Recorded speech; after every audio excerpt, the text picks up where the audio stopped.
Boa noite, irmãos. Que a graça e a paz de Jesus esteja sobre a sua vida essa noite, amém? As nossas crianças que vão lá para o Kids, os pais já podem direcionar elas para lá, se assim desejarem. Enquanto as crianças vão sendo direcionadas, os irmãos descem aqui do louvor. A igreja pode abrir a Bíblia no Evangelho de Marcos. Marcos, capítulo 2. Nós vamos ler dos versos 18 a 22 hoje. Esse vai ser o texto alvo aqui da nossa exposição.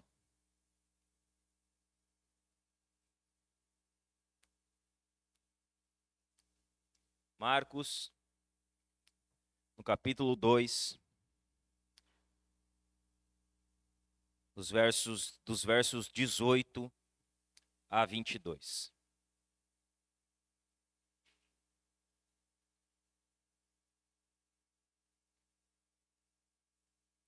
Amém?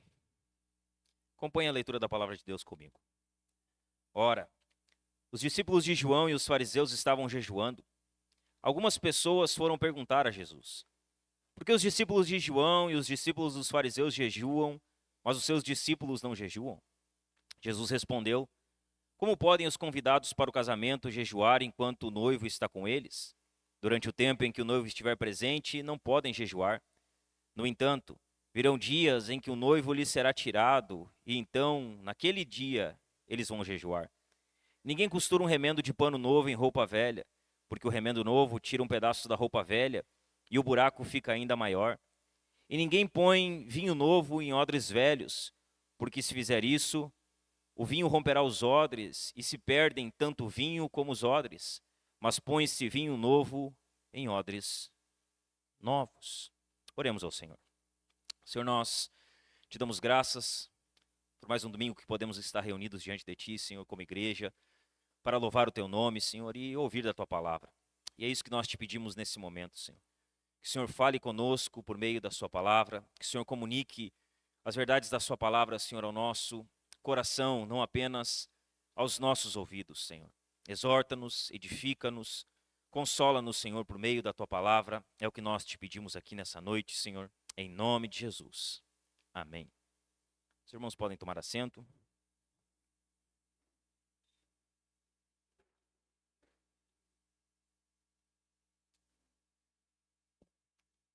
O tema aqui da nossa exposição de hoje, nosso sermão, nós vamos falar sobre Jesus, e é bom falar sobre Jesus, né? Vamos falar sobre Jesus revela a verdadeira espiritualidade. Então nós estamos aqui dentro do capítulo 2 do Evangelho de Marcos. No último sermão nós falamos sobre o escândalo da graça, falamos ali sobre o chamado de Levi, de Mateus, para ser um discípulo de Jesus, sobre Jesus ir na casa de Levi, sentar com pecadores e publicanos, comer com eles, sobre Jesus ali ser, os discípulos de Jesus serem ali confrontados pelos fariseus, do porquê Jesus estava na casa de um publicano e do porquê Jesus ali estava comendo com publicanos e pecadores, né? Vimos que Jesus ele encerra falando que os sãos não precisam de médicos, mas sim os doentes, e que ele não veio chamar justos, mas pecadores ao arrependimento. Então, nós vimos ali, no domingo passado, esse sermão sobre o escândalo da graça. Vimos ali 3 manifestações do escândalo da graça. Jesus chamando pecadores improváveis, Jesus se aproximando de pecadores quebrados, e Jesus confrontando o orgulho dos que acham que não precisam dele. O capítulo 2 de Marcos aqui, se os irmãos têm lido, eu creio que é rápido, né? Então nós podemos sempre fazer uma leitura rápida do capítulo 2. Se os irmãos deram uma lida já e analisaram com calma, é possível perceber que há um grande embate aqui, a partir do capítulo 2, entre Jesus e os fariseus. Há uma disputa ali. E os fariseus eles se opõem duramente a Jesus. No capítulo 2 aqui nós vemos crescer a oposição dos líderes religiosos contra Jesus. A gente viu que primeiro os fariseus eles questionaram a autoridade de Jesus para perdoar pecados, quando Jesus ele cura o paralítico. Nós vimos domingo passado que eles criticam a comunhão de Jesus com publicanos e pecadores. E agora os fariseus eles continuam se opondo ao ministério de Jesus e à vinda de Jesus. Agora a questão deles com Jesus é a respeito do jejum. Então eles se opõem a Jesus por Jesus e os seus discípulos não jejuarem. E olha como acontece. No último sermão, os fariseus eles estavam criticando Jesus porque ele estava comendo com pecadores. E agora, no sermão de hoje, eles vão criticar Jesus porque Jesus ele não deixou de comer. Então, eles continuam falando sobre comida aqui, né? O embate deles com Jesus é a respeito de comer e não comer. Eles se opõem a Jesus por conta do jejum. Aos olhos daqueles homens ali, dos religiosos, a espiritualidade era medida por tradições, rituais e aparências externas. E era assim que os fariseus e os religiosos viam a religiosidade, como algo aparente, como algo externo, com a prática de disciplinas espirituais rigorosas. O que eles não percebiam é que o próprio Messias estava diante deles. Eles não conseguiam enxergar e ver isso. Que quem estava diante deles era o Messias, o Cristo prometido. Eles estavam tão preocupados com as práticas religiosas que eles deixaram de enxergar a pessoa para a qual todas aquelas práticas apontavam. Então eles estavam cegos para quem estava diante deles. Neste texto que nós lemos hoje aqui, Jesus ele vai nos mostrar que a verdadeira espiritualidade, ela não é construída sobre tradições, sobre rituais ou sobre aparências religiosas. Jesus ele vai nos mostrar que a verdadeira espiritualidade, ela é construída sobre um relacionamento transformador com Ele, sobre um relacionamento transformador com a sua pessoa. Marcos nos mostra, um texto que lemos hoje, e aqui vai ser o alvo da nossa exposição. Marcos nos mostra 3 maneiras pelas quais Jesus ele revela a verdadeira espiritualidade. Então o que nós vamos ver aqui hoje no sermão de hoje, basicamente, é Jesus revelando a verdadeira espiritualidade, de 3 maneiras. Há 3 maneiras aqui dentro do texto que Jesus ele revela a verdadeira espiritualidade. A primeira delas, Jesus revela a verdadeira espiritualidade, revelando a alegria da sua presença. Então Jesus ele vai falar sobre a alegria da sua pessoa, de quem ele era. E dos versos 18 a 20, o texto diz assim: Ora, os discípulos de João e os fariseus estavam jejuando. Algumas pessoas foram perguntar a Jesus: por que os discípulos de João e os discípulos dos fariseus jejuam, mas os seus discípulos não jejuam? Jesus respondeu: como podem os convidados para o casamento jejuar enquanto o noivo está com eles? Durante o tempo em que o noivo estiver presente, não podem jejuar. Então aqui o questionamento dos fariseus a respeito do jejum. Se a gente observar o texto, eles vão fazer um questionamento a respeito do jejum e vai ter 3 parábolas aqui. Jesus vai falar sobre o noivo, Jesus vai falar sobre o remendo novo em pano velho e Jesus vai falar sobre o vinho novo em odres novos e em odres velhos. Jesus ele vai usar 3 parábolas aqui para responder o questionamento dos fariseus, das pessoas. Na verdade, não é os fariseus que questionam, são as pessoas que observam a vida de Jesus, os discípulos de Jesus e o ministério dele. Os fariseus, juntamente com os discípulos de João, eles olham para a ausência de jejum nos discípulos de Jesus. Então, os discípulos de João Batista jejuavam, os fariseus jejuavam, mas Jesus não. Nem ele e nem os seus discípulos. E há uma concordância aqui, a única concordância talvez entre os discípulos de João Batista e os fariseus é a respeito do jejum. Ambos eles tinham o hábito, a prática do jejum constante. Era a única coisa em que eles tinham algum tipo de consenso. A pergunta que eles fazem a Jesus, ela parece simples. Jesus, por que os discípulos de João e dos fariseus jejuam, mas os teus discípulos não fazem isso? A pergunta é uma pergunta que ela parece simples, mas por trás dessa pergunta existe algo muito mais profundo. Aqueles que estavam questionando Jesus, eles possuíam uma espiritualidade construída sobre práticas externas. Então, como funcionava a mente de um fariseu e de um religioso da época? Na mente deles, piedade verdadeira precisava seguir determinados padrões religiosos visíveis. Então, como eles determinavam que alguém era piedoso? Eles viam e observavam como era a vida da pessoa externamente e visivelmente. Na mente deles era assim. A espiritualidade era demonstrada por práticas e padrões religiosos visíveis. O padrão em questão aqui é o jejum. O jejum para eles havia se tornado um símbolo de seriedade espiritual, de grande piedade. Quanto mais austera ou quanto mais séria a aparência de alguém, essa pessoa era considerada mais espiritual. E se tem essa confusão, né? Que uma pessoa espiritual é uma pessoa que ela não sorri, é uma pessoa que ela não brinca, ela é uma pessoa que ela tem um semblante sério. Era assim que os religiosos pensavam. Que espiritualidade, que santidade e que piedade estava ligado à seriedade. Quanto mais austera a aparência de uma pessoa, mas santo alguém parecia. Os fariseus aqui, eles tinham a prática de jejuar 2 vezes por semana. Então era hábito deles. Eles jejuavam 2 vezes por semana, nas segundas-feiras e nas quintas-feiras. Isso era uma tradição, uma prática, um hábito que eles tinham. Ao não jejuar no dia que os fariseus jejuavam, Jesus ele não estava quebrando a lei, por exemplo. Eles vão a Jesus e perguntam: por que os seus discípulos não jejuam quando os discípulos de João jejuam, quando os discípulos dos fariseus jejuam? Por que os seus discípulos não fazem isso? Só que eles estão indagando Jesus não a respeito de um mandamento, mas a respeito de uma tradição. Era a tradição dos fariseus jejuar nas segundas-feiras e nas quintas-feiras. Mas não era um mandamento. Na lei de Deus, existia apenas um único dia em que o jejum era obrigatório, que era o dia da expiação, que era o dia do Yom Kippur, onde todo o povo jejuava, o sacerdote sacrificava pelos pecados do povo, pelos seus próprios pecados. Naquele dia havia um mandamento, em que ninguém poderia se alimentar. Era o único dia fixo. Ou seja, Jesus ele não está aqui quebrando a lei. Ele não está pecando ao não jejuar. A lei exigia apenas um dia fixo de jejum, que era o dia da expiação. A crítica aos discípulos de Jesus, na verdade, era um ataque direto a Jesus. Por quê? Quando eles dizem: os teus discípulos não jejuam, os discípulos de João e dos fariseus jejuam, mas os teus não, eles estão dizendo: os seus discípulos eles apenas estão imitando o que o seu mestre ensina. Então, se os discípulos não jejuam, isso significa que o mestre também não jejua. Só que os discípulos ali, eles não estavam quebrando a lei. Jesus não estava quebrando nenhum mandamento. Ele apenas não estava seguindo a tradição dos religiosos, que colocavam as suas práticas em pé de igualdade com a lei de Deus. Quando eles criticam Jesus por isso e fazem a indagação, Jesus ele vai responder para eles de uma maneira surpreendente, mudando completamente o centro da conversa.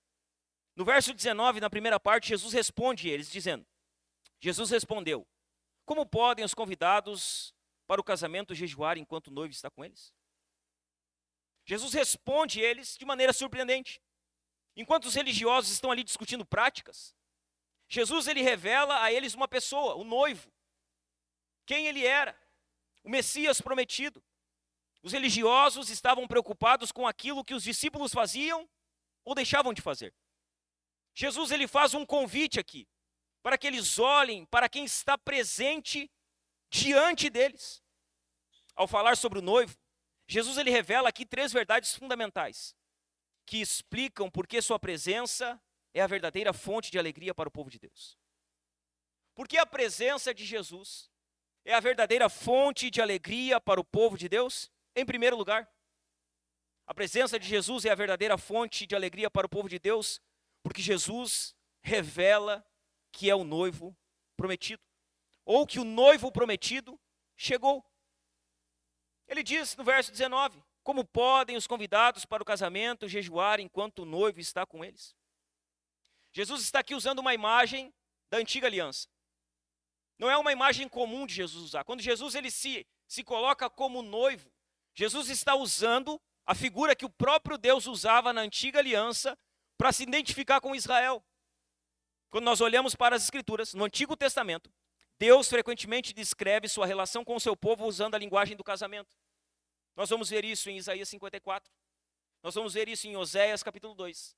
Nós vamos ver isso em Isaías capítulo 62. O Antigo Testamento nos mostra o Senhor aparecendo como noivo que ama, restaura e se relaciona com o seu povo em aliança. Quando Jesus diz: olha, eles não jejuam porque o noivo está com eles, Jesus está ali se identificando como noivo, mas está fazendo algo além disso. Ele está fazendo muito mais do que utilizar uma ilustração bonita. Está declarando a sua identidade. Está declarando quem ele é. Jesus não está apenas dizendo: eu sou um mestre enviado por Deus. Ele está afirmando: o Deus que prometeu vir restaurar o seu povo está agora diante de vocês. Sou Deus, o Deus que a antiga aliança falava, esse sou eu. Essa, irmãos, é uma das declarações mais cristológicas e profundas do início do Evangelho de Marcos. Jesus se dirige àqueles religiosos como noivo. O problema dos religiosos não era a falta de escritura. O problema deles não era a incapacidade de enxergar o cumprimento das Escrituras. O problema deles não era conhecimento, era enxergar aquilo que estava se desenrolando na frente dos seus próprios olhos. Eles conheciam as promessas, mas não reconheceram aquele para quem as promessas apontavam. Eles conheciam as promessas, eles conheciam as Escrituras, mas eles não conseguiam perceber que quem estava diante deles era o Cristo prometido na Escritura que eles conheciam, na própria palavra que eles ensinavam. Veja bem, meus irmãos, esse não é um perigo apenas que os fariseus corriam. Esse é um perigo para o qual nós devemos ter um grande cuidado. Veja bem, nós incentivamos muito que você leia, que você estude, que você saiba, e tudo isso é muito bom. Mas nós precisamos ter um cuidado com isso. É possível estudar teologia, por exemplo, e perder de vista a pessoa de Jesus. Os fariseus eram teólogos, mestres da lei, mas eles não conseguiam ver quem estava diante dele, que o próprio Cristo estava na frente deles. É possível estudar teologia e perder Jesus de vista. É possível, meus irmãos, defender doutrinas corretas e perder o fascínio por Cristo, e perder o prazer de estar com Cristo, e perder a alegria de estar diante da presença de Cristo. É um perigo que nós precisamos cuidar. É possível conhecer muitas verdades sobre Deus, sem desfrutar de comunhão com Ele, sem desfrutar da presença dEle em comunhão. Há muitas pessoas que conhecem sistemas teológicos, elas sabem sobre calvinismo, arminianismo, molinismo, elas conhecem sistemas teológicos, elas conhecem os debates doutrinários, elas estão falando sobre eleição ou não, sobre livre-arbítrio ou não, sobre vinda de Jesus antes, depois ou no meio da tribulação. Há pessoas que conhecem os debates doutrinários, há pessoas que conhecem as tradições religiosas, eles conhecem a tradição da igreja. Mas, irmãos, essas mesmas pessoas, muitas vezes, elas conhecem pouco ou nada da alegria de caminhar diariamente com Jesus. A vida delas se resume a dogmas, a doutrina e a teologia. E isso faz com que elas percam Jesus de vista. A verdadeira fé cristã, ela não começa com um sistema religioso, irmãos. A verdadeira fé cristã começa quando o pecador encontra o noivo, quando o pecador encontra Jesus, e por meio desse encontro ele tem a sua comunhão com Deus restaurada. A segunda verdade que Marcos nos mostra sobre o porquê a presença de Jesus é motivo de alegria para o povo de Deus, é porque Jesus ele inaugura a alegria no reino. No verso 19, na segunda parte, Jesus continua respondendo para as pessoas que indagaram ele, dizendo: durante o tempo que o noivo estiver presente, eles não podem jejuar. O noivo está presente. Os discípulos ali, eles eram os convidados do noivo. Jesus está fazendo aqui a ilustração de um casamento. Ele é o noivo, os discípulos, eles são os convidados do noivo. Há uma celebração ali. Há um momento de casamento. No contexto judaico, que é onde Jesus está inserido, poucas ocasiões eram tão alegres quanto um casamento. Os judeus, eles valorizavam as bodas, o casamento. Era algo importante para eles. O casamento, no contexto judaico, era um tempo de celebração, de comunhão, de festa, de alegria compartilhada. As bodas de casamento eram a semana mais feliz da vida de um homem. Era o momento de maior alegria de um homem. Um rabino, um mestre, ele parava de dar aula se estivesse acontecendo um casamento para que ele fizesse parte do casamento. No contexto judaico, o casamento ele era algo de grande importância. Era um momento de festa. Jesus diz: olha, eu sou o noivo. Eles são os convidados do noivo. Não faz sentido em um casamento os convidados não comerem. Não faz sentido que os convidados do noivo, no casamento, jejuem. Jejuar durante a festa de casamento seria algo incompatível com a ocasião. Não fazia parte. É exatamente esse o argumento de Jesus. A sua chegada mudou completamente o momento da história da redenção. Os seus discípulos não estão jejuando, pois eles são os convidados do noivo. E a sua presença, a presença do noivo, é semelhante à presença e à festa de um casamento. A resposta apropriada diante dessa realidade não era uma religiosidade fria e mecânica. A resposta para a presença do noivo deveria ser alegria. Aqueles que estavam indagando Jesus a respeito de uma religiosidade fria, mecânica, a respeito de uma tradição que eles mesmos haviam estabelecidos, eles deveriam se alegrar com quem estava diante deles, que era o noivo, que era o Cristo. Jesus não está condenando o jejum. É importante entender isso aqui. Jesus ele não condena a prática de jejum, porque em Mateus 6 ele vai falar sobre jejum. Ele vai instruir a respeito do jejum. Jesus ele não está aqui condenando o jejum. Ele está apenas mostrando que naquele momento existia algo maior do que o jejum. A presença do próprio noivo. A presença do Messias. Irmãos, a vida cristã, ela é como um casamento, não como um funeral. A vida cristã é como um casamento, não como um enterro. A vida cristã é alegre. O reino de Deus é justiça, paz e alegria no Espírito Santo. O povo de Deus é um povo alegre, ou deveria ser um povo alegre. Não um povo ranzinza. Não um povo que vive com a cara fechada. Não um povo que vive amargurado, mas um povo alegre. A vida cristã é como um casamento e não como um enterro.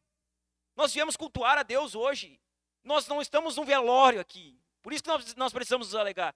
Nós estamos diante de Deus. Estamos diante de Cristo. A religião produzida pelos fariseus, a religião que os fariseus produziam, trazia peso, trazia comparação, trazia orgulho, trazia aparência espiritual. Mas a presença de Jesus, irmãos, a presença de Cristo, produz descanso, produz satisfação. A presença de Cristo produz vida. A presença de Jesus produz alegria verdadeira.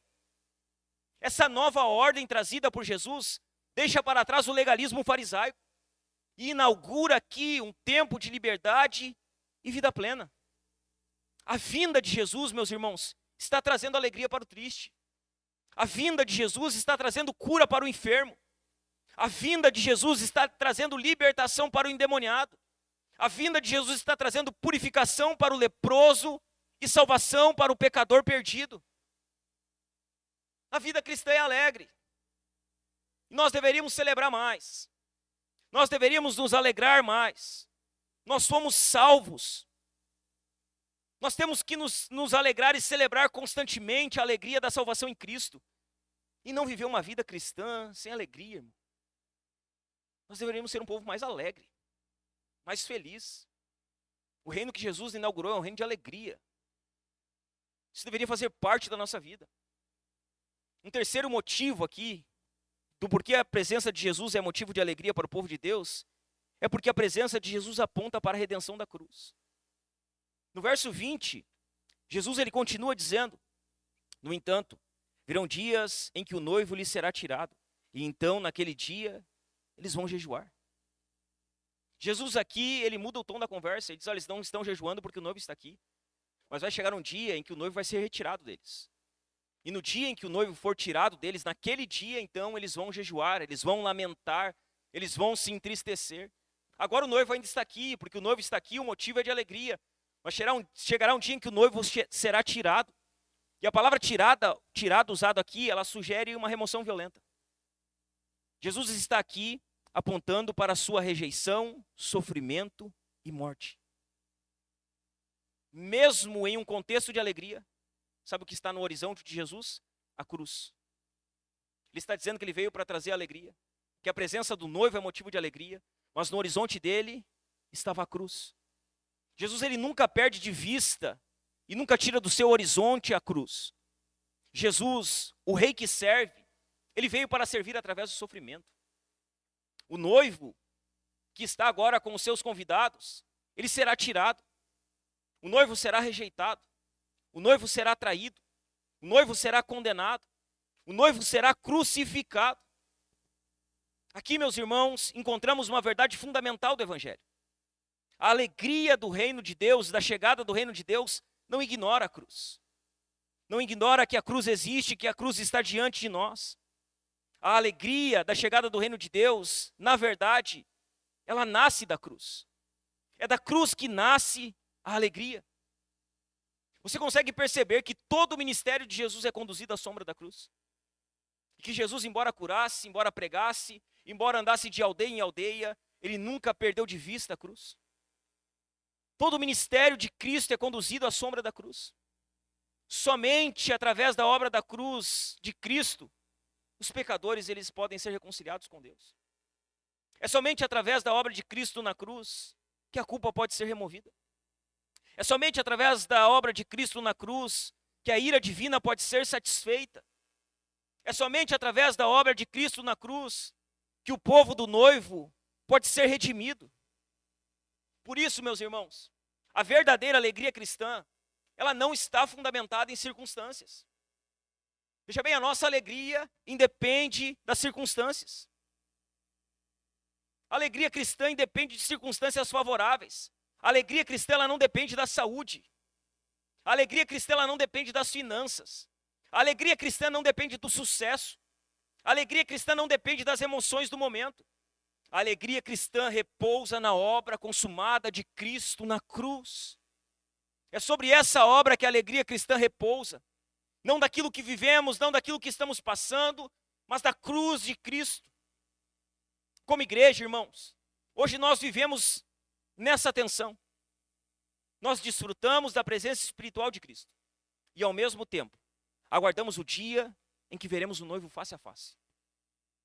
Nós vivemos nessa tensão. Nós vivemos entre a cruz e a consumação.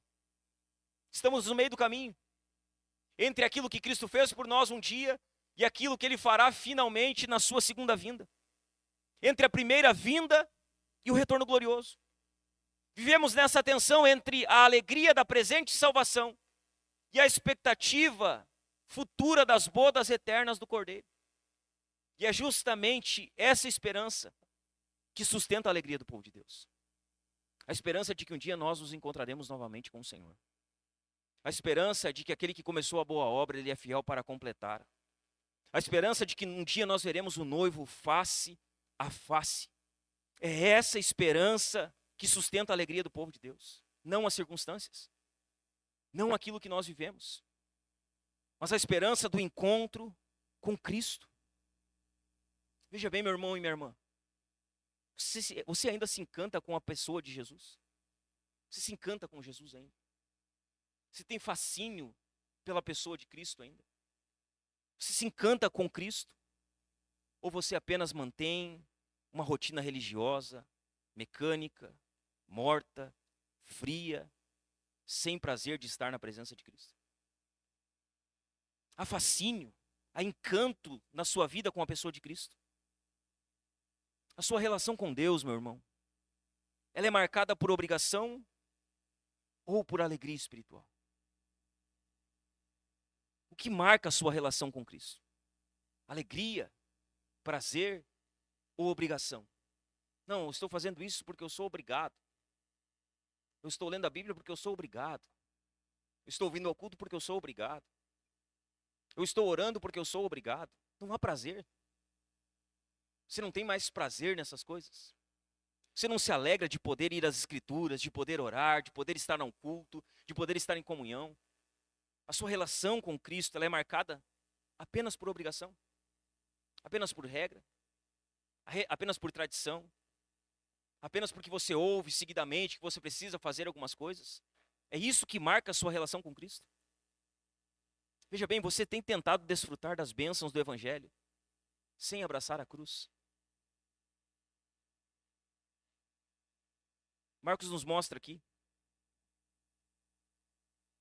o segundo ponto. Ele nos mostra Jesus confrontando a insuficiência da religiosidade vazia. Dos versos 19 a 21, Jesus ele fala do noivo, ele explica e deixa claro que eles não jejuavam porque o noivo estava com eles. Só que Jesus agora ele vai além, ele vai falar em duas parábolas e elas parecem muito semelhantes, mas elas têm as suas diferenças e são aplicadas de maneira diferente também à nossa vida. Jesus aqui ele confronta a insuficiência religiosa. No verso 21, ele diz assim: ninguém costura um remendo de pano novo em roupa velha, porque o remendo novo tira um pedaço da roupa velha e o buraco fica ainda maior. Você está dizendo, ninguém vai pegar uma roupa velha vai pegar um pedaço de pano novo e vai costurar esse pedaço de pano novo em cima da roupa velha. Jesus vai deixar claro que se isso for feito, aquela rotura que antes era grande, ela vai ficar maior porque a roupa nova, ao ser lavada, ela vai encolher, então ela vai rasgar aquela roupa velha que está por baixo. Jesus está falando aqui sobre colocar algo novo sobre algo velho. Essa figura usada por Jesus, ela parece simples, mas ela carrega uma denúncia profunda contra a religião vazia construída pelos religiosos de sua época. Na verdade, Jesus está aqui fazendo uma denúncia contra um tipo de religiosidade vazia. A figura do remendo revela duas marcas profundas da religiosidade vazia denunciada por Jesus. Quando Jesus está falando sobre remendo novo em veste velha, Jesus está aqui mostrando duas marcas da religiosidade vazia. Duas marcas, e é isso que nós vamos ver aqui. Duas marcas da religiosidade vazia. A primeira delas, a primeira marca de uma religiosidade vazia é a tentativa de apenas reformar o exterior. De apenas reformar aquilo que está do lado de fora. Ninguém costura um remendo de pano novo em roupa velha. Porque o remendo novo tira um pedaço da roupa velha e o buraco fica ainda maior. Um pano novo, ainda não encolhido, quando costurado em uma roupa velha, acabaria rasgando ainda mais o tecido antigo. E o resultado qual seria? Seria uma destruição ainda maior. Quando Jesus fala de um remendo novo aqui, o remendo novo ele representa a tentativa de acrescentar algo novo sem uma transformação profunda. O que os fariseus queriam? Eles queriam encaixar Jesus dentro do sistema religioso que eles já possuíam. Então eles queriam que Jesus se encaixasse na religião. E por isso eles estão falando a respeito do jejum. Por isso eles estão perguntando por que ele se assenta com os pecadores. Por isso eles estão perguntando por que ele toca pessoas impuras. Eles queriam encaixar Jesus dentro do seu sistema religioso. Os religiosos, os fariseus, queriam um Messias que confirmasse as suas tradições. Eles queriam uma espiritualidade que preservasse o seu orgulho. Eles queriam uma religião que mantivesse suas aparências externas intactas. Era isso que os fariseus queriam. Só que Jesus, irmãos, ele não veio fortalecer estruturas religiosas mortas. Jesus ele não veio melhorar o judaísmo. Na verdade, Jesus ele veio confrontar essas estruturas. Jesus ele veio trazer novidade de vida. Jesus, meus irmãos, ele usa essa figura para mostrar que aquilo que veio trazer não pode ser simplesmente acrescentado ao velho sistema religioso existente. Ele está dizendo, não dá para pegar aquilo que eu estou trazendo e colocar sobre o judaísmo. Vai ser pior. Vai trazer problemas ainda maiores. Jesus está deixando claro isso. Precisamos compreender aqui que ele não está anulando o Antigo Testamento. Ele não está anulando a lei. Ele não está desprezando a verdadeira espiritualidade bíblica. O problema aqui não era nenhuma dessas coisas. O problema aqui era o sistema religioso deformado e formado pelos religiosos. Era contra esse sistema que Jesus ele se opunha. E era esse mesmo sistema que perseguia Jesus constantemente. A velha roupa, ela representa justamente um sistema incapaz de produzir verdadeira vida espiritual. Não havia como pano novo ser colocado em cima de vestes velhas. Irmãos, Jesus ele não veio para produzir uma versão melhorada do judaísmo. Ele não veio melhorar o judaísmo. Ele não veio melhorar os fariseus. Jesus ele veio fazer nova todas as coisas. Preste atenção aqui. Jesus ele não veio para melhorar ninguém.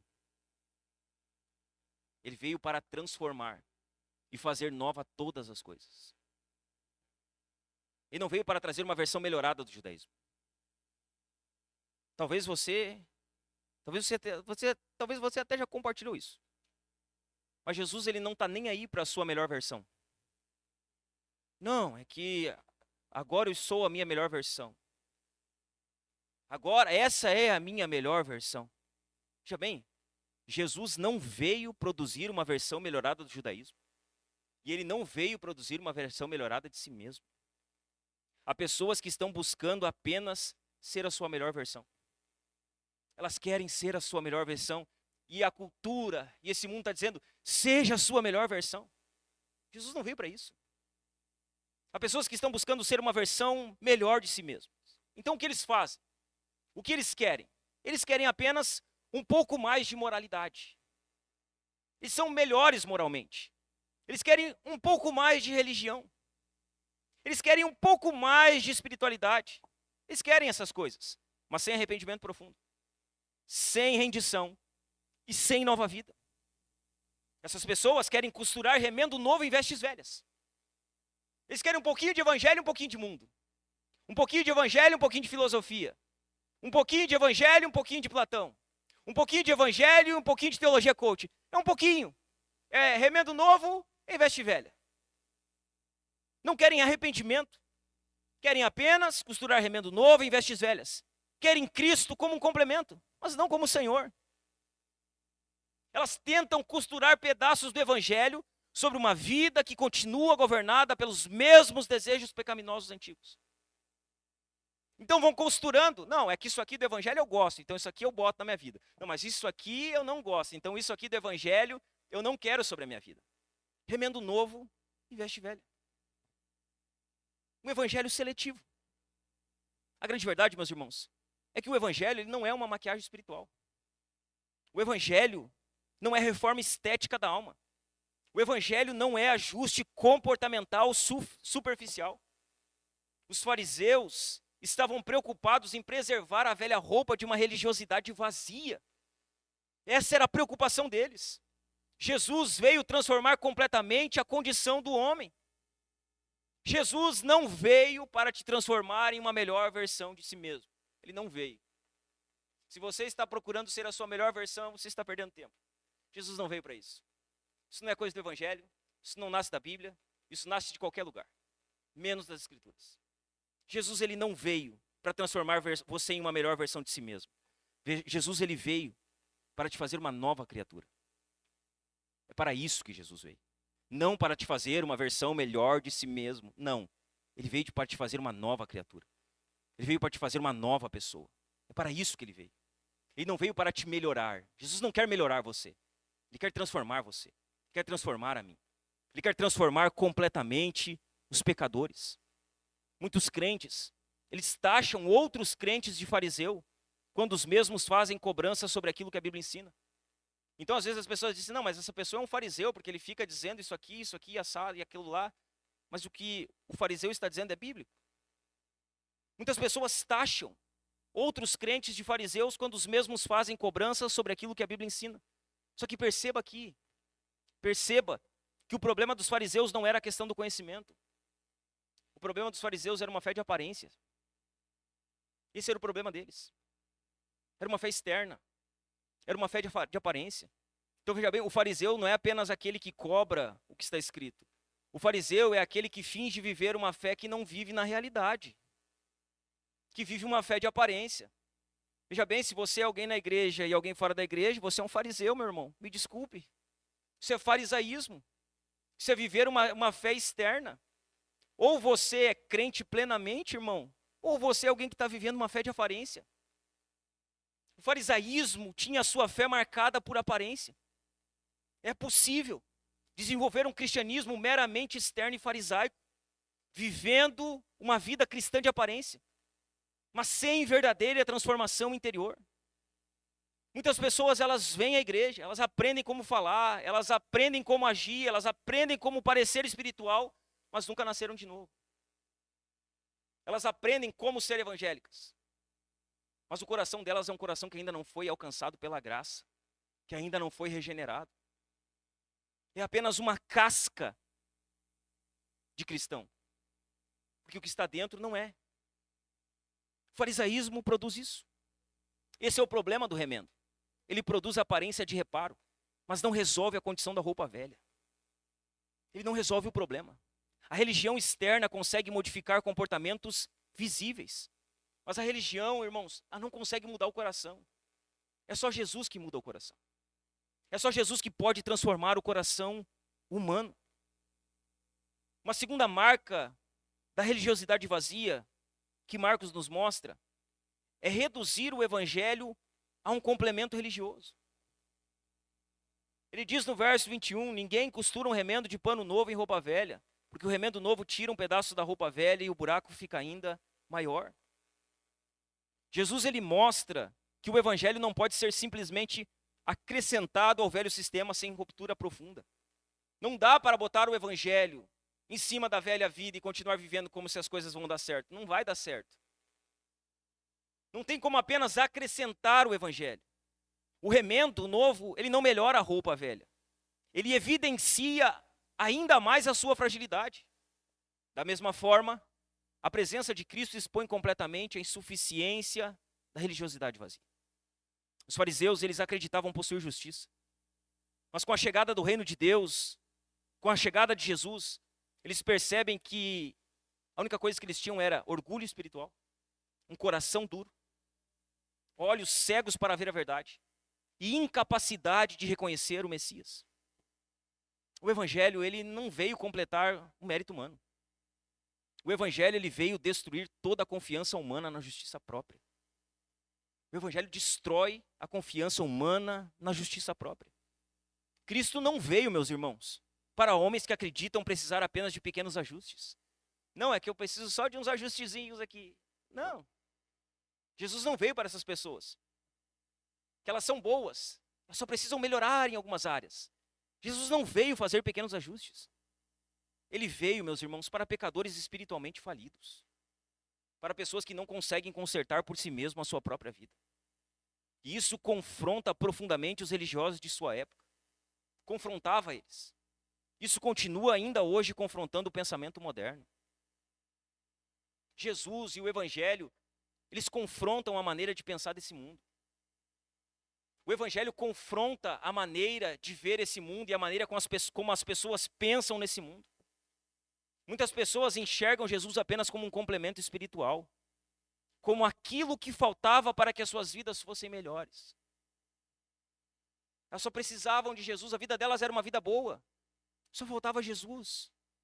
Elas eram pessoas boas, elas nunca mataram, elas nunca usaram drogas, elas nunca beberam, elas nunca fizeram mal para ninguém, elas tinham uma vida boa, só faltava Jesus para elas.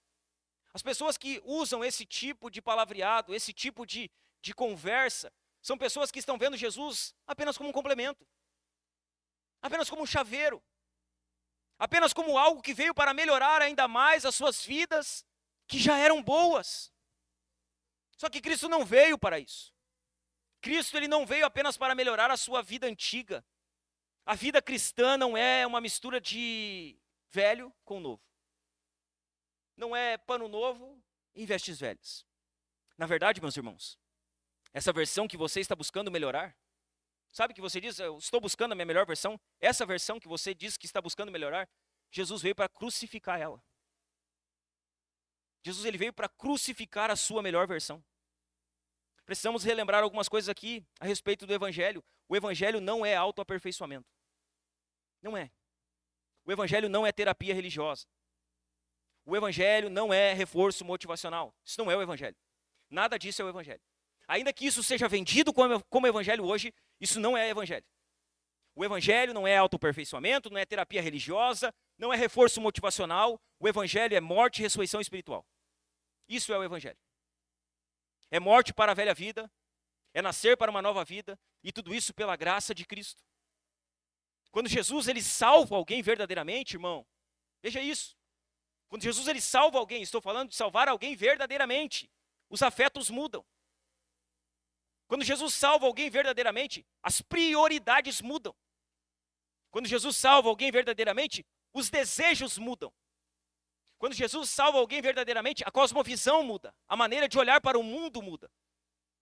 Irmão, de que maneira você olha para o mundo? Com as lentes do Evangelho ou com as lentes da cultura? Você analisa esse mundo a partir da Escritura ou a partir da cultura? O Evangelho, ele muda a cosmovisão.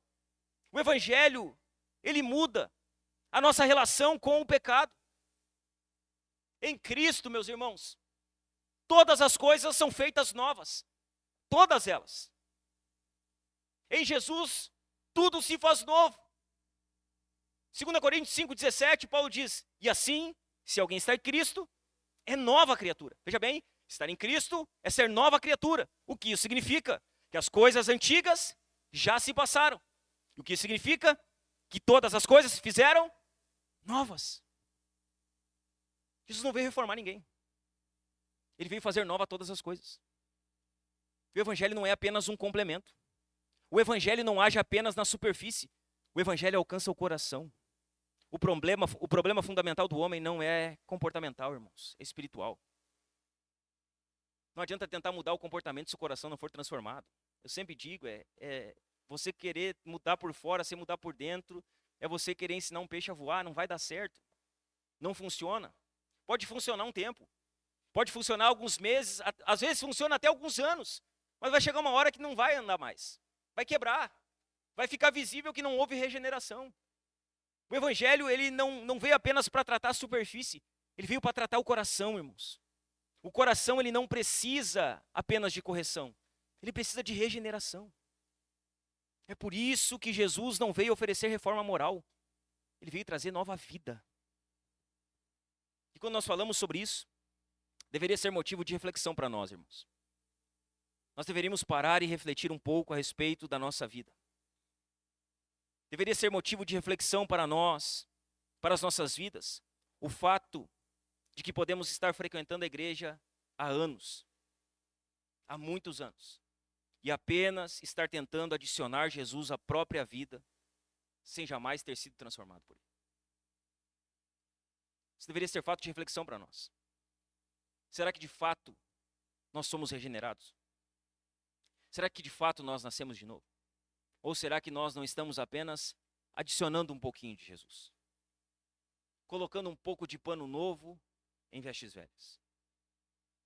Será que de fato nós somos salvos? Será que de fato um dia nós verdadeiramente nos convertemos ao Senhor? Nós deveríamos refletir sobre isso, irmãos. Não, mas é que o pastor ensina que em Cristo nós estamos seguros. Em Cristo. Em Cristo nós estamos seguros. A questão é, nós estamos em Cristo. De verdade. Nós deveríamos refletir sobre isso, irmão. Veja bem, falar sobre a certeza da salvação é muito importante. Mas seguidamente, irmãos, nós precisamos fazer as pessoas pensarem se de fato elas são salvas. Porque há muita gente enganada dentro das igrejas. Há pessoas que pensam que porque um dia vieram à igreja, responderam a um apelo, ergueram a mão, repetiram uma oração, elas pensam que estão salvas. Há pessoas que hoje elas não estão na igreja, elas estão vivendo longe de Cristo, mas elas pensam que ainda assim são salvas, mesmo debaixo do pecado, mesmo longe de Cristo.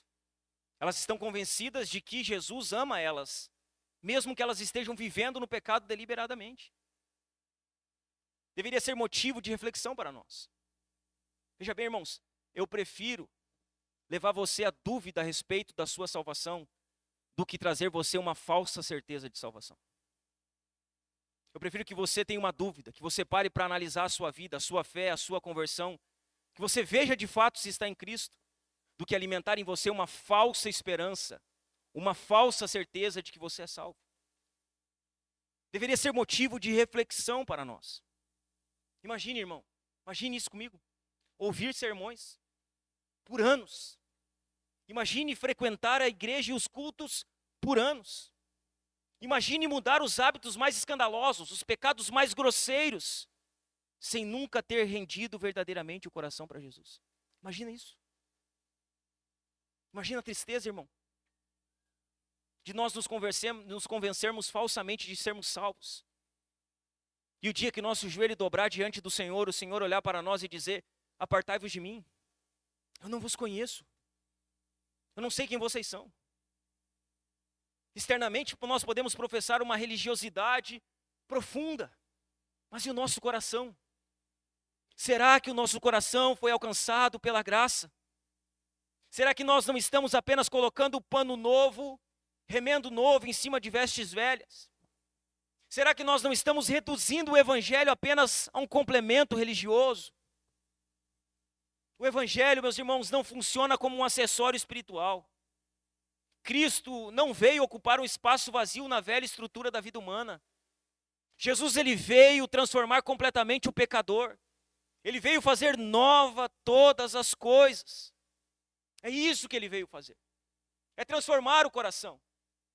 É não nos permitir viver uma religiosidade vazia, externa, sem ter um coração de fato alcançado pela sua graça.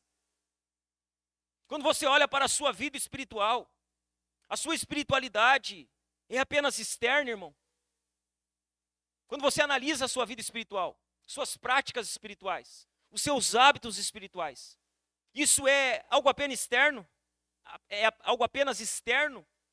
Ou isso reflete um coração que foi de fato transformado? O que a sua religiosidade, as suas práticas religiosas externas, elas revelam? Que a graça alcançou o seu coração? Que você foi regenerado? Ou você está vivendo uma religiosidade vazia? Externamente, você tem aparência de piedade, mas internamente o seu coração está muito longe do Senhor. O que a sua espiritualidade revela? Na sua vida, quem é Jesus? Quem é Jesus na sua vida? Quem é Cristo? Ele é tudo. Jesus é tudo que você tem. Jesus é tudo de mais precioso para a sua vida. Quem é Jesus na sua vida, meu irmão? Ele é tudo? Ou ele é um remendo? Ou ele é um complemento? Ou ele é alguma coisa que você de vez em quando acrescenta em algumas áreas da sua vida? Quem é Jesus? Ele é tudo que você tem? Ou ele é apenas um remendo, um complemento, um chaveiro? Sabe? Um objeto de superstição. Não, estou com um problema, então eu vou orar em nome de Jesus. Eu vou dizer o nome de Jesus. Eu vou dizer misericórdia a Jesus. Quem é Jesus para você? Ele é tudo. Jesus é tudo que você tem? Ou ele é um remendinho? Eu vivo a minha vida e de vez em quando eu vou para o remendinho e busco o remendinho. Quando eu preciso, eu coloco o remendinho. Quando eu estou com um problema, então eu pego o remendo. Quem é Jesus para você, meu irmão?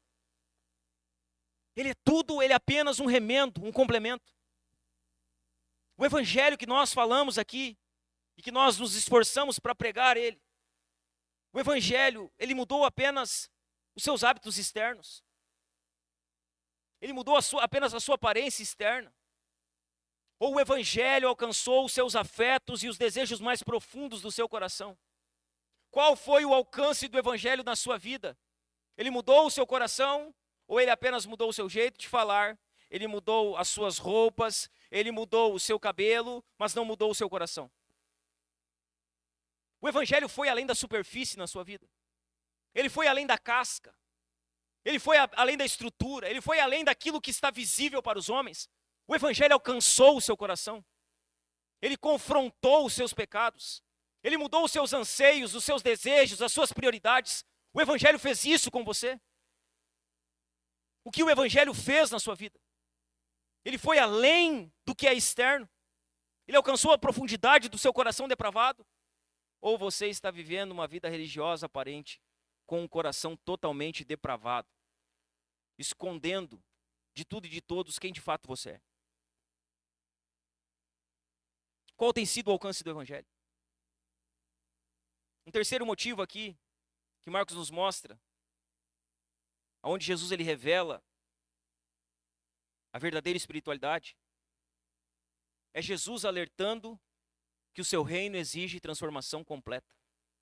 No verso 22, Jesus ele conta outra parábola pequena dizendo: e ninguém põe vinho novo em odres velhos, porque se fizer isso, o vinho romperá os odres, e se perdem tanto o vinho como os odres.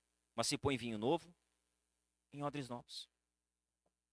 Após falar sobre o remendo em roupa velha, Jesus agora aprofunda ainda mais a sua declaração. Ele vai falar sobre vinho novo, odres novos e odres velhos. Essa segunda figura que Jesus aqui não é uma mera repetição. Ele não está repetindo o mesmo assunto. Na verdade, ele está intensificando o argumento da primeira figura. Está tornando o argumento da primeira figura ainda mais intenso. Jesus não está falando apenas sobre incompatibilidade. Pano novo em vestes velhas. Jesus está aqui falando também sobre incapacidade estrutural. Sobre o velho não poder conter o novo. Jesus está falando aqui sobre a diferença daquilo que era novo e daquilo que era antigo. E ele fala sobre os odres aqui, dizendo que o vinho novo não poderia ser colocado em odres velhos, porque se o vinho novo fosse colocado em odres velhos, se romperia o odre velho, o vinho se perderia e o odre se perderia. No mundo antigo, o vinho ele era armazenado em odres feitos de pele de animal. Então, o que era um odre? Era uma espécie de cantil, de couro. Isso era feito de pele de animal, e ali dentro o vinho ele era depositado. O vinho por si só ele tem poder de fermentação, então ele se autofermenta. Quando o vinho novo era colocado dentro do odre, o que acontecia com o vinho? Ele fermentava, essa fermentação produzia expansão e o odre ele se esticava. Odres velhos já estavam endurecidos, rígidos e ressecados. Quando o vinho novo era colocado em um odre velho, duro, enrijecido, ele fermentava e ele estourava o odre. O vinho se perdia e o odre se perdia. Para ficar mais fácil, talvez os irmãos vão conseguir contextualizar. Já viram aqueles que fazem a cerveja artesanal, a caseira, aquela, com gengibre? Então eles fazem, né, com gengibre, botam lá, e aquilo lá se autofermenta. Se aquilo ali fermentar muito tempo, a garrafa, ela vai inchando, daqui a pouco ela estoura. É o mesmo processo. O processo de fermentação fazia com que o odre velho, duro, enrijecido, ele viesse a estourar e se perder o vinho e o odre. O resultado é que quando o vinho novo se expandia, o odre velho não suportava tudo, se rompia, fazendo com que o vinho se perdesse. O que Jesus está dizendo com essa parábola é que o reino de Deus, ele possui uma realidade viva, poderosa e transformadora, que não pode ser contida pelos velhos moldes da religiosidade vazia dos fariseus. Ele está dizendo o reino de Deus, o reino que eu vim trazer, é um reino poderoso. Ele se expande, ele transforma. Esse odre velho dos fariseus e da religiosidade vazia não pode conter aquilo que eu vim trazer. Aquilo que eu vim trazer vai fazer com que o odre da religiosidade se rompa. E vai se perder tanto o odre, quanto aquilo que eu vim trazer. A figura do vinho novo aqui, ela revela duas verdades profundas sobre a obra transformadora do reino. Quando Jesus está falando sobre o vinho novo e sobre o odres aqui, ele nos mostra duas verdades sobre a sua obra transformadora, a obra transformadora do seu reino. A primeira verdade que Jesus nos mostra sobre a obra transformadora do reino de Deus é que o coração endurecido resiste ao evangelho. Veja bem, um coração endurecido, ele resiste ao evangelho. Ele resiste àquilo que é novo. Ele resiste àquilo que o reino de Deus veio trazer. Jesus diz, na primeira parte, e ninguém põe vinho novo em odres velhos, porque se fizer isso, o vinho romperá os odres e se perdem tanto o vinho como os odres. Os odres velhos representam as estruturas rígidas do judaísmo. Estruturas que eram incapazes de suportar a realidade viva do evangelho. Jesus está mostrando que existe incompatibilidade entre o reino de Deus e um coração dominado pela autossuficiência religiosa. Os fariseus possuíam as valências religiosas mais rígidas. Imagina, quando você olhava para o fariseu, ser um fariseu não era motivo de zombaria. Um fariseu é como se você olhasse para um médico hoje. Quando você olha para um médico, o que você pensa? Um médico estudou. Um médico é alguém inteligente. Um médico é alguém que gastou a sua vida muito tempo para exercer a profissão que ele exerce. Não é motivo de zombaria ser médico. Não era motivo de zombaria ser um fariseu. Fariseus eram pessoas inteligentes, profundos conhecedores da lei. Eles possuíam todas as valências religiosas exigidas. Só que eles não tinham um coração quebrantado. O coração deles era duro. Eles tinham um coração endurecido. E sem quebrantamento, irmãos, ninguém consegue receber a Cristo corretamente. Com um coração duro, ninguém recebe a Cristo corretamente. O Evangelho confronta justamente aquilo que o coração humano mais ama, destruindo assim a ilusão de que o homem pode salvar a si mesmo. É exatamente por isso que tantos rejeitam a Cristo hoje. Você já parou para se perguntar por que tantas pessoas ouvem o Evangelho, ouvem a Cristo e rejeitam a Cristo? Há uma enormidade de pessoas que rejeitam a Cristo hoje. E não porque o Evangelho é intelectualmente insuficiente. Sabe por que as pessoas rejeitam a Cristo hoje? Porque o Evangelho, ele confronta profundamente o ego delas. O Evangelho, ele quebra o ego do ser humano. E por isso há uma enormidade de pessoas que ouvem o Evangelho, mas elas não querem o Evangelho. Elas não querem a Cristo. O Evangelho confronta profundamente o ego humano. O coração natural, ele não quer graça. Ele quer mérito. Ele quer participação na própria salvação. O coração natural, ele quer preservar algum senso de superioridade espiritual. Por isso, meus irmãos, a religiosidade endurecida é tão perigosa. Um coração duro. Veja bem, um coração duro e religioso, ele é perigoso. É possível ter um coração religiosamente duro. E isso é perigoso, irmãos. É um perigo possuir um coração religiosamente duro, que resiste ao evangelho, que resiste à pregação. Esse tipo de coração cria a ilusão de proximidade com Deus, enquanto o coração está distante de Deus. Esse endurecimento muitas vezes acontece dentro da igreja. Muitas vezes nós estamos sentados nos bancos da igreja. Nós dizemos que estamos perto do Senhor, mas o nosso coração está duro. Nós estamos distante dele. Externamente, nós professamos fé, mas internamente o nosso coração está distante do Senhor. Muitos crentes, assim como os fariseus, eles possuem todas as valências religiosas exigidas. Eles possuem moralmente, externamente, tudo aquilo que se deve ter.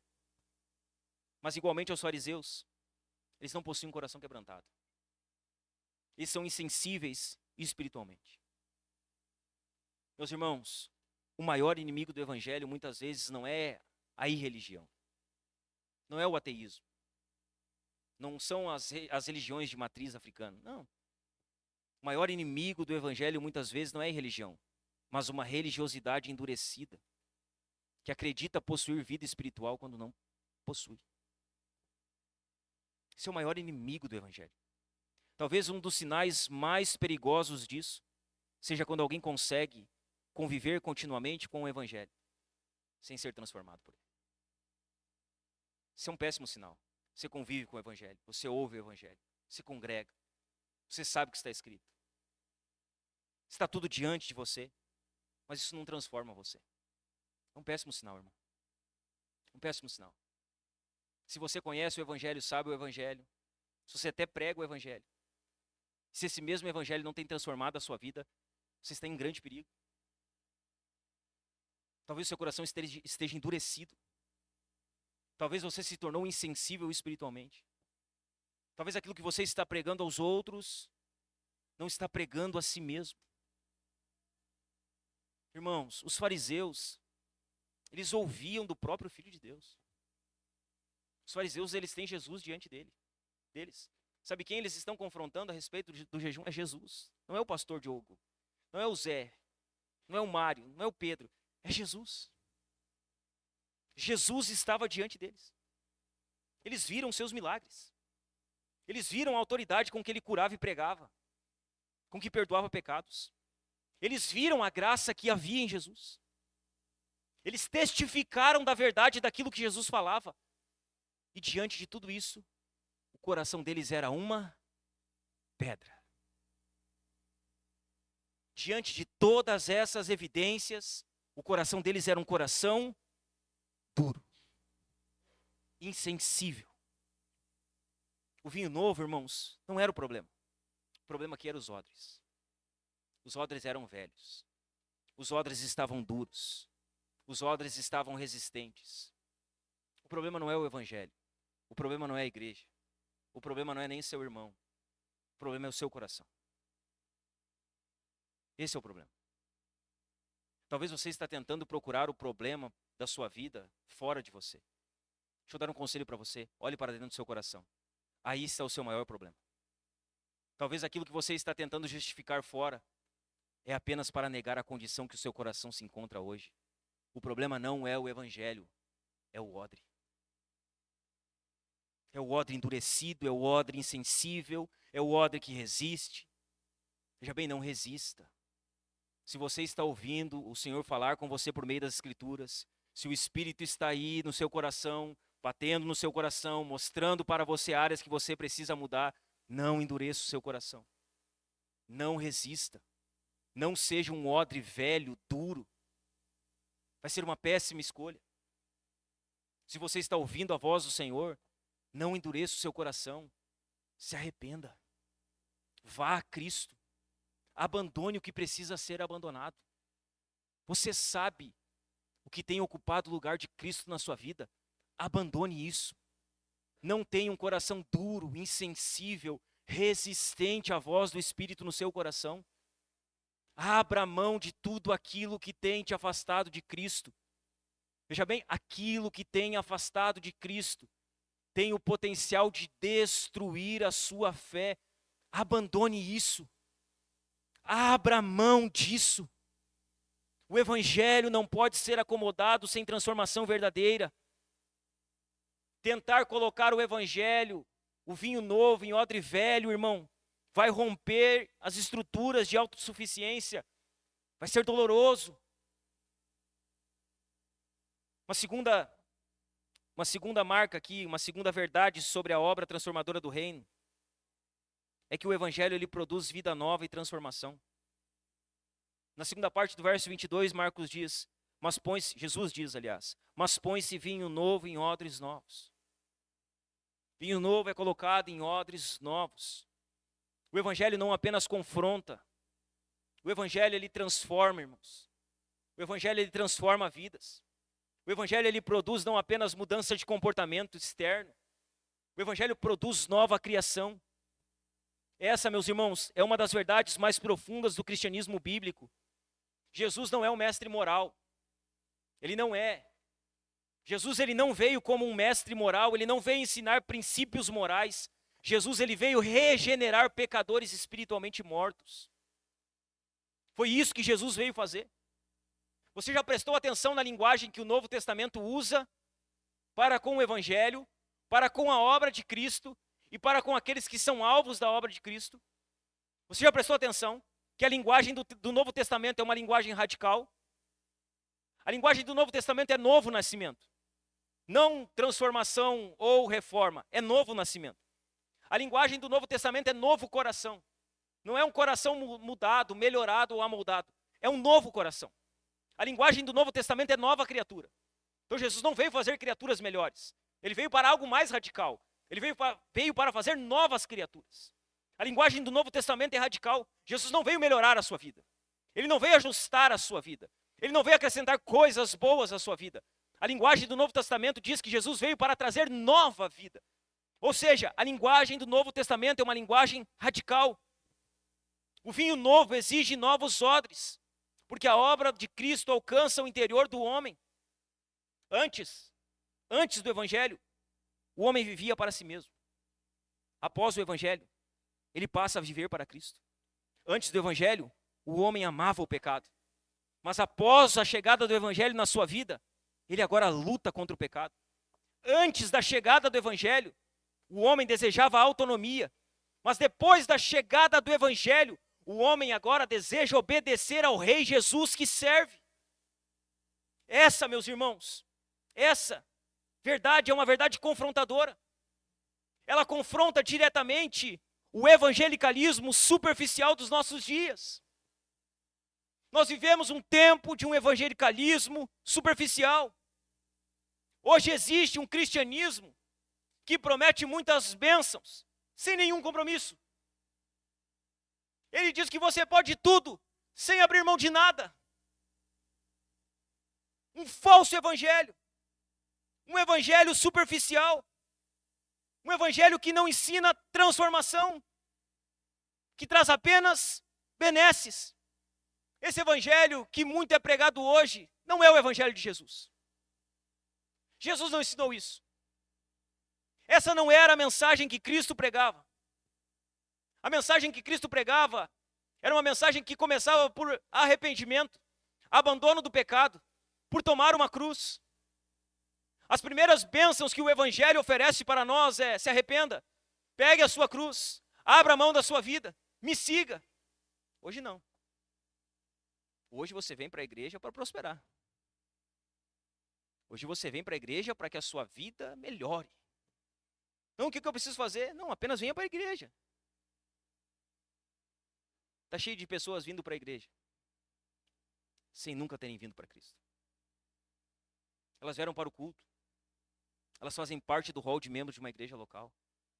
Mas elas nunca foram ao Senhor.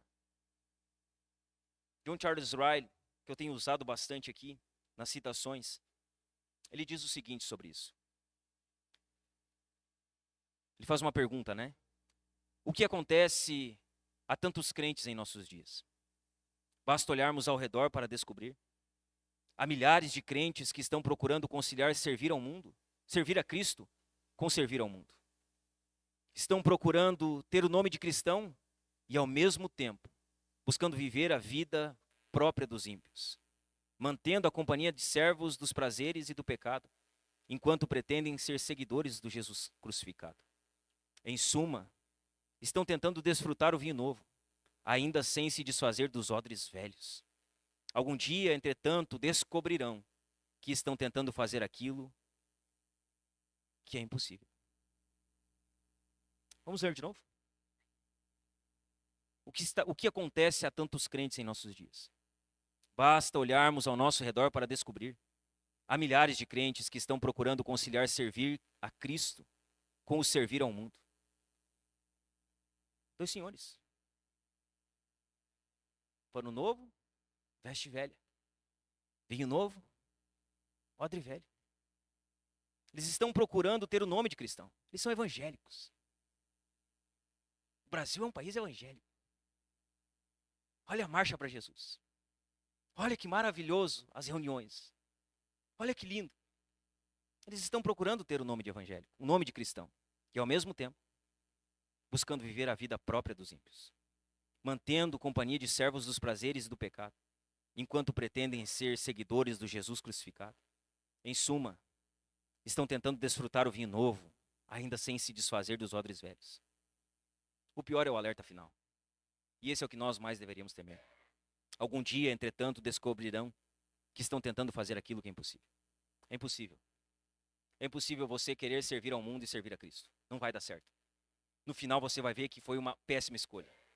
Veja bem, é impossível você se denominar cristão e viver como ímpio. Essas coisas não existem. Ou você é, ou você não é, irmão. Não existe meio termo. Não tente colocar pano novo em cima de veste velha e vinho novo dentro de odre velho. Você vai ter um péssimo resultado no final. É impossível. É impossível que essas coisas andem juntamente. Essa figura do vinho novo aponta também para a expansão inevitável do reino de Deus. Assim como o vinho novo se expande dentro do odre, o reino de Deus se expande sobre a terra sem que nada possa contê-lo. O reino de Deus ele não pode ser contido. Nada pode conter o reino de Deus. Nada consegue conter plenamente a obra de Cristo, irmão. Nada. Nem estruturas religiosas, nem tradições humanas, nem endurecimento espiritual, nem oposição dos homens. O reino de Cristo continua avançando, continua transformando pecadores e formando um povo completamente novo para a glória do Rei. O reino dele vai avançar. Esse vinho não pode ser contido por uma igreja, ele não pode ser contido por uma pessoa. Esse vinho ele vai se expandir, ele vai continuar alcançando pessoas, vai continuar salvando pecadores. Odres vão continuar sendo arrebentados por esse reino. Corações endurecidos continuarão a ser alcançados por esse reino. Não dá para colocar vinho novo dentro de odre velho. É impossível. Quando nós falamos sobre essas verdades, sobre pano novo, sobre vinho novo, sobre o coração do ser humano, quando você olha para o seu coração, meu irmão, ele permanece sensível ao Evangelho. O seu coração é um coração sensível ao Evangelho, ou ele já se tornou um coração endurecido? Como está o seu coração hoje? É um coração que quando ouve, ainda escuta o Espírito ali dentro dizendo, você está vendo? Você precisa mudar isso. Você precisa abandonar isso. Veja bem, não é a voz da sua consciência. É o Espírito convencendo você pelas Escrituras. Você ainda ouve essa voz. O Espírito ainda testifica dentro de você. Ele ainda alerta você. Ou você está ouvindo o sermão dizendo, mas não é bem assim. Não é bem desse jeito que o pastor está falando. Não é que tem a verdade do pastor, tem a minha verdade. Não. Não existe a minha verdade e a sua verdade. Existe a verdade. A Bíblia. Apenas uma verdade. Seu coração se endurece? Você diz assim, eu estou ouvindo isso aí, mas isso aí não é para mim. Essas coisas não servem para mim. Coração endurecido. Seu coração ainda está sensível ao ouvir o Evangelho? Ou já se tornou um coração endurecido? As evidências da nova vida, elas são visíveis nos seus afetos, nas suas prioridades, nos seus desejos. Isso é visível. seus afetos. O Evangelho mudou os seus afetos. O Evangelho mudou as suas prioridades. Mudou. O Evangelho mudou aquilo que é prioridade na sua vida. Ou você tem outras prioridades que não nascem do Evangelho. O Evangelho mudou os seus desejos. Ele mudou os seus anseios. É possível ver isso, essas evidências estão claras. Você que está aqui sentado ouvindo esse sermão, meu irmão, será que você não tem tentado conciliar Cristo com pecados que se recusa a abandonar? Não, eu quero Jesus, mas não consigo abrir mão disso aqui. Não, eu até quero pano novo, eu até quero remendo novo. Mas essa veste velha aqui, não consigo parar. Esse pecado eu não consigo vencer. Não, é que isso aqui ninguém sabe. Será que você não está aqui hoje, tentando colocar remendo novo em cima de pano velho? Será que você não está tentando colocar vinho novo dentro de odre velho? Será que você não tem tentado conciliar Cristo com pecados que você se recusa a abandonar? Eu encerro aqui, meus irmãos, com 5 aplicações práticas, com base no sermão dessa noite.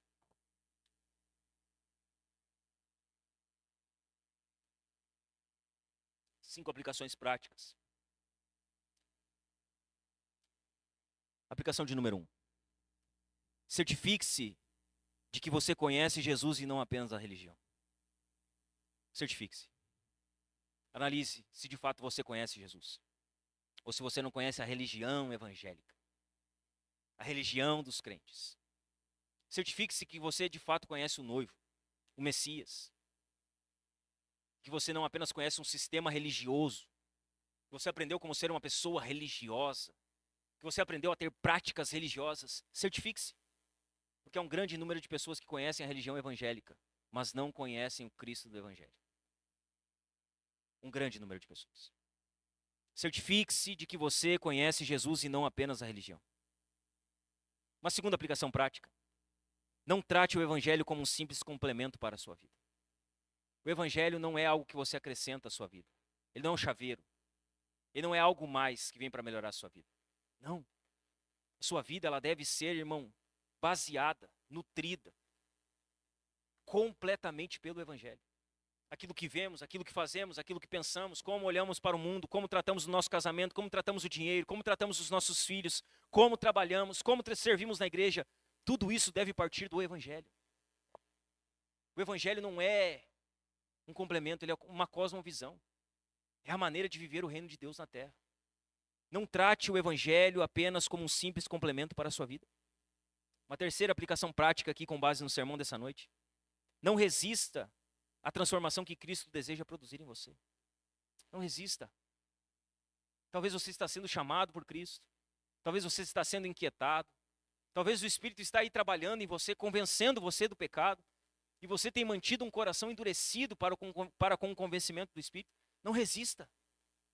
Se você está vendo que Deus está querendo trabalhar na sua vida, está querendo transformar áreas da sua vida, não resista a isso. Se submeta. Se submeta ao tratar de Cristo, se submeta à transformação que Cristo deseja produzir. Se submeta. Não resista. Se o Espírito está dizendo, abandone esse pecado, abandone. Não tenha pecados de estimação. Se Cristo está chamando você para mudar hábitos na sua vida, obedeça. Não resista à transformação que Cristo deseja produzir em você, não resista. Uma quarta aplicação prática. Mantenha o seu coração sensível e quebrantado diante de Deus. Mantenha o seu coração sensível e quebrantado diante de Deus. Não endureça o seu coração, meu irmão. Não endureça. Uma das coisas que endurece o nosso coração é o pecado. Não deixe com que o pecado habite no seu coração. Não deixe com que o pecado governe a sua vida.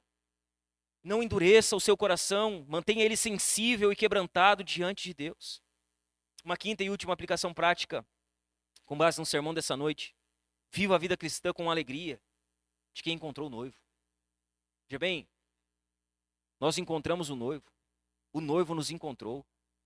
Nós precisamos nos alegrar com isso. A vida cristã é uma vida alegre.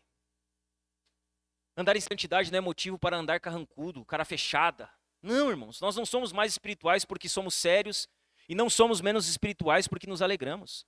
A nossa vida espiritual, a nossa piedade, ela não é demonstrada pela forma como nós reproduzimos o nosso rosto. A nossa vida espiritual, ela é demonstrada por aquilo que habita dentro do nosso coração. Jesus nos encontrou. Nós precisamos ser um povo alegre. A Bíblia, por diversas vezes, nos chama à alegria. Pregamos aqui em Filipenses, a carta da alegria. Paulo, por diversas vezes, dizendo: alegrai-vos, se alegrem, regozijem comigo. O povo de Deus é um povo alegre. Nós precisamos ser mais alegres. Precisamos ter a alegria de servir a Cristo. Precisamos ter a alegria de sair de casa para vir ao culto. É o que Davi diz. Vir ao culto para Davi era motivo de alegria. Eu me alegro quando é o dia do Senhor. Eu me alegro com o domingo. Eu me alegro por poder servir a Cristo. Nós precisamos ser alegres. O povo de Cristo é um povo alegre. O noivo nos achou. Jesus nos encontrou. Eu não estou falando aqui sobre esse tipo de alegria besta. Não, estou falando da alegria que Cristo produz no nosso coração. A alegria da salvação. A alegria de ter sido alcançado pela graça. A alegria de Deus ele ter demonstrado misericórdia para conosco. Seja alegre. Seja mais feliz. O povo de Jesus é um povo feliz, irmãos. Então se alegre. Se alegre, você não vai ser menos espiritual por dar um sorriso, por brincar. Você não vai ser menos santo por isso. Se alegre. Amém? Se você puder, fique de pé comigo.